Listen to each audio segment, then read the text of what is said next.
Now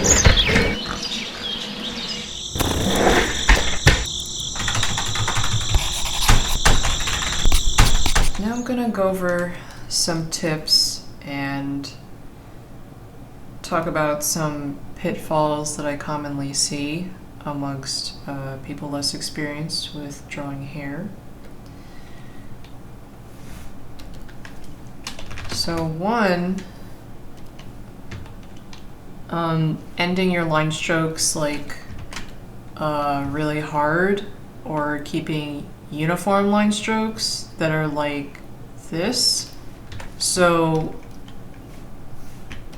like making them like that.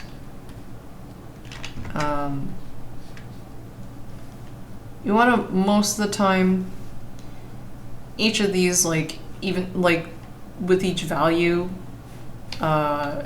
in the highlights, the midtones, the shades, the shaded areas rather, usually have the ends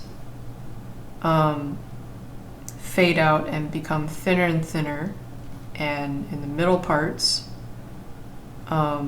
or the beginning parts of these, like where the shadow begins up against this lock of hair, it's thicker, it's more bunched up together, and then it fades out nice and thin and flowy like that. So I often see something like that with drawings, or with any kind of hair illustration. Next, I would say I often see too much uniformity, so I'd probably fix that over here. Like this, the thickness of this lock of hair is looking like might be too similar to this one, so I'd probably just thicken this one,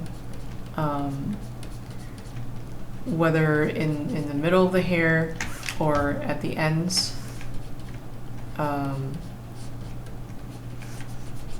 So I'm going to just try to make sure it's different, mostly, at least with compared to the ones that it's placed next to. I'm going to put in some of this teal over here, and like, so for example, roughly same hairstyle, I might see hair partings like this, very uniform. You probably want it more just vary the thickness, and also vary like where the ends of the hair like end up pointing. Maybe split this off in half so that it's not completely uniform. So maybe thicken this one, thin out this one, and make sure this lock of hair is a different thickness. That's probably not as uniform as this over here. Another thing is, if you're working on the inside of the hair, painting it or drawing it, make sure that your line strokes conform to the flow of hair. Going off in the wrong directions will just, break the illusion and not really make it look like you're, drawing hair or illustrating hair. It'll look like brush strokes are just random line strokes. The other thing about that with the flow of hair is knowing how to draw three-dimensional contours. So what I mean by that is, let's say you have a three-dimensional shape, like a cylinder, for example. You want to be able to draw the loops around the cylinder. So that's an example of 3D contours. Another is like, let's say, a ribbon. The 3D contours should be able to tell you what that surface is like. So if I were to draw stripes, or make this scarf or ribbon have like a plaid design, then I should be able to get a sense of three-dimensionality from these lines, or these lines would show your understanding of the three-dimensional surface. So that would follow that when you do these highlights or the shading or the midtones, that you're always going with the flow of the hair. Like if this curves down this way, then curve it down that way. And the texture is important as well. The hair is mostly going vertical until it rests on the shoulders, and then that's another sort of object that it's sitting on. So mostly the head is kind of like a spherical object that the hair is sitting on top of. So you'll want to be able to put your line strokes on there like you're conforming to a shape like this. So let's say I have actually a sphere, which of course in 2D you start out with a circle, then you make it look, or you get the feel of the three-dimensionality by drawing, again, 3D contours over it.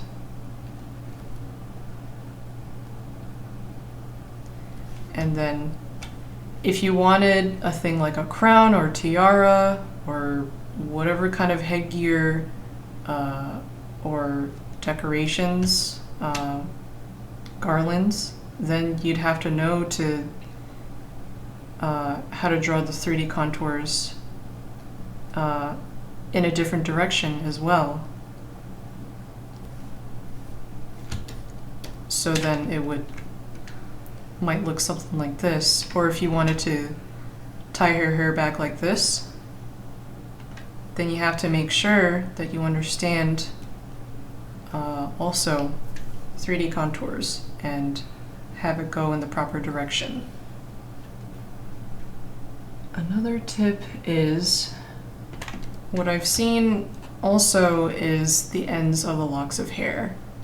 Make sure to give them more length so that they have more length to more gradually kind of fade and thin down, so that the tips are really, really thin, and sometimes you just see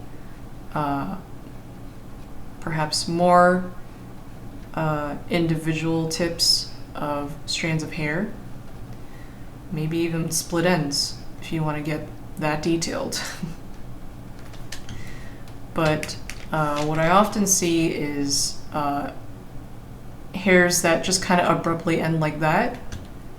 So you probably don't want to end the locks of hair like this. You want to get the flow in there and just end them much more gradually with more length, so that they have more length to smoothly fade out into much thinner, like more individual tips.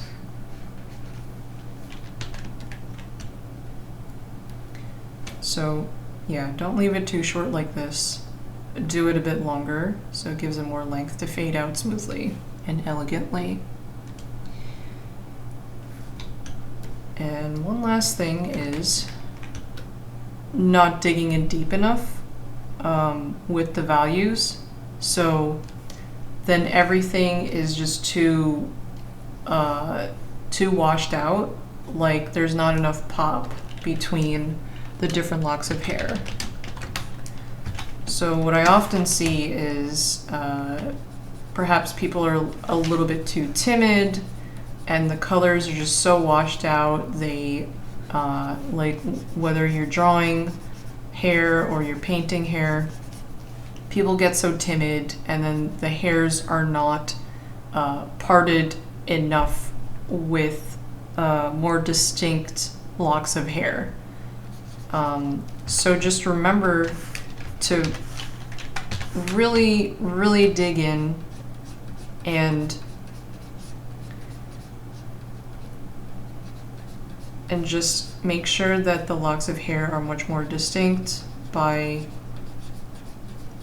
shading in the darker areas darker and making sure that the highlights are brighter. And also making sure that the shaded areas, the highlights, the midtones, you don't just leave them as lines. Like, don't just leave this as a line. Like, don't leave them as line strokes like that.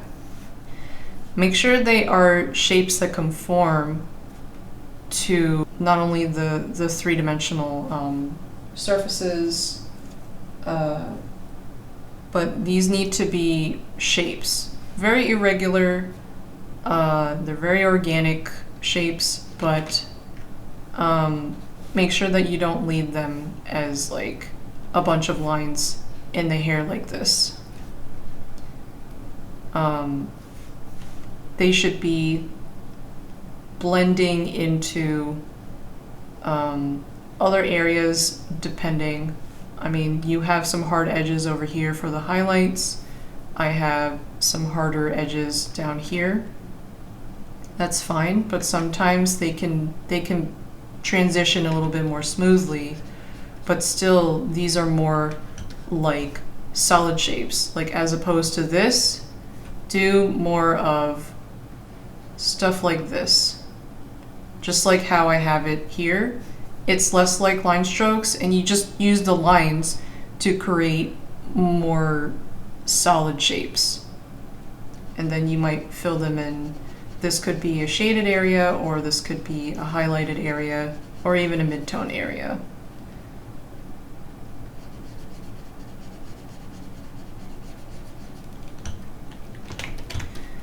More or less, those are all my tips to common pitfalls.